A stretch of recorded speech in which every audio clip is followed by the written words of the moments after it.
एक फिल्म आई थी लापता लेडीज। अब उसके बाद एक फिल्म रिलीज होने का श्रेय जो कपिल सिब्बल, भारत के वरिष्ठ अधिवक्ता हैं, पूर्व अध्यक्ष हैं सुप्रीम कोर्ट बार एसोसिएशन के, वर्तमान में राज्यसभा सांसद हैं और पूर्व में केंद्रीय मंत्री भी रह चुके हैं भारत सरकार में। उनका कहना है कि अब भारत के गृह मंत्रालय ने, भारत के केंद्रीय गृह मंत्री अमित शाह ने एक लापता उपराष्ट्रपति नाम की फिल्म रिलीज कर दी है। और वो जगदीप धनखड़, जो पूर्व में 9 अगस्त को प्रेस कॉन्फ्रेंस करते हुए जिस तरह से कपिल सिब्बल एक आरोप लगा रहे हैं कि जिस तरीके से 22 जुलाई को जगदीप धनखड़ जी ने इस्तीफा दिया था उपराष्ट्रपति पद से, उसके बाद वो कहां हैं, कैसे हैं, कुछ भी उन्हें पता नहीं चल रहा है। उनका कहना है कि अगर सरकार मेरे इस प्रेस कॉन्फ्रेंस करने के बाद, मेरी चिंता जाहिर करने के बाद नहीं बताएगी कि जगदीप धनखड़ कहां हैं, तो फिर मुझे हैबियस कार्पस फाइल करना पड़ेगा या फिर मुझे एफआईआर करानी पड़ेगी किसी की। अगर मुझे एक सिटीजन के रूप में, एक दोस्त के रूप में यह नहीं बताया जाएगा कि जगदीप धनखड़ कहां हैं, कैसे हैं, वो स्वस्थ हैं कि नहीं हैं और वो किस हाल में हैं, क्या वो सुरक्षित हैं, ऐसे तमाम संगीन आरोप सरल लहजे में सख्त सवाल पूछते हुए कपिल सिब्बल कहते हैं कि अगर सरकार मुझे ये सब नहीं बताती है तो मुझे भी एक नागरिक के तौर पर ये जानने का हक है और इसके लिए मुझे कानून का सहारा लेना पड़ेगा। उन्होंने भारत के गृह मंत्रालय से आग्रह करते हुए कहा कि जब आप इस देश के कोने में छिपे छिपे एक एक बांग्लादेशी रोहिंग्या को ढूंढ लेते हैं, एक एक अपराधी को ढूंढ लेते हैं, आपकी एजेंसियां इतनी सशक्त हैं, इतनी स्ट्रांग हैं, तो फिर आप जगदीप धनखड़ जैसे शख्सियत को क्यों नहीं ढूंढ पा रहे हैं या फिर आप ढूंढना नहीं चाहते हैं। ऐसे तमाम सवालिया निशानों के कटघरे में खड़ा कर दिया उन्होंने भारत के गृह मंत्रालय को, क्योंकि आप सब ने देखा कि किस फिल्मी अंदाज में जगदीप धनखड़ जी ने बाकायदा एक दिन पहले तक उपराष्ट्रपति पद पर थे, अचानक से वो राष्ट्रपति के दफ्तर में जाते हैं, वहां जाकर भगदड़ मच जाती है, अचानक से वो उपराष्ट्रपति पद से इस्तीफा देते हैं और कहते हैं कि उनका स्वास्थ्य ठीक नहीं है। अपनी बीमारी का, अपने शारीरिक और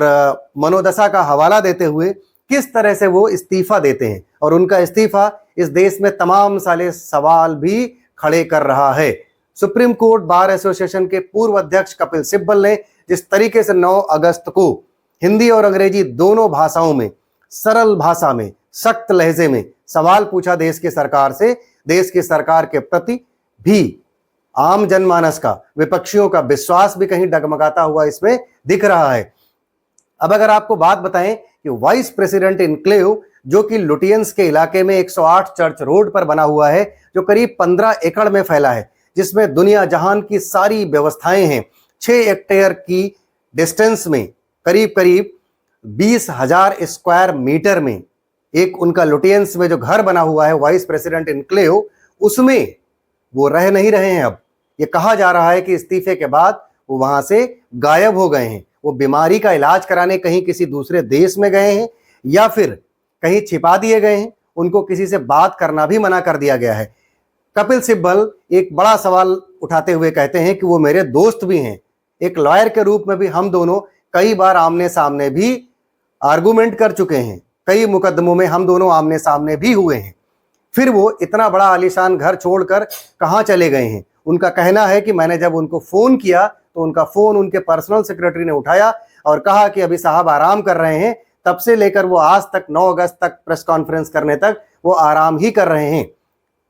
उनकी स्वास्थ्य, उनके शरीर, उनके भविष्य के बारे में चिंता व्यक्त करते हुए कपिल सिब्बल कहते हैं कि क्या दूसरे देशों की तरह, उन्होंने बिना चाइना का नाम लिए हुए कहा कि जैसे दूसरे देशों में नेता, जज, ब्यूरोक्रेट्स गायब कर दिए जाते हैं, कहीं उसी तरीके का कोई हादसा जगदीप धनखड़ के साथ तो नहीं कर दिया गया है। ये सब जानते हैं कि जगदीप धनखड़ ज्यादा बोलने के लिए जाने जाते रहे। उन्होंने इस देश की जुडिशरी के ऊपर भी सवाल उठाया, उन्होंने इस देश की कानूनी व्यवस्था के ऊपर, पार्लियामेंट्री सिस्टम के ऊपर, इस देश की सरकार को बचाने का भी आरोप झेलते रहे हैं जगदीप धनखड़। और ये कहा जाता है कि हर तरीके से उन्होंने जब तक अपने कार्यकाल में वो रहे, भारत की सरकार यानी मोदी सरकार को बचाने का आरोप भी वो झेलते रहे। फिर अचानक से ऐसा क्या कुछ हुआ कि उन्हें आनन फानन में एक नाटकीय अंदाज में इस्तीफा देना पड़ा। अगले ही दिन से एक बड़े मुद्दों पर बहस होनी थी, क्या उन्हें किसी बात की सजा दी गई है या फिर वाकई उनका स्वास्थ्य खराब था।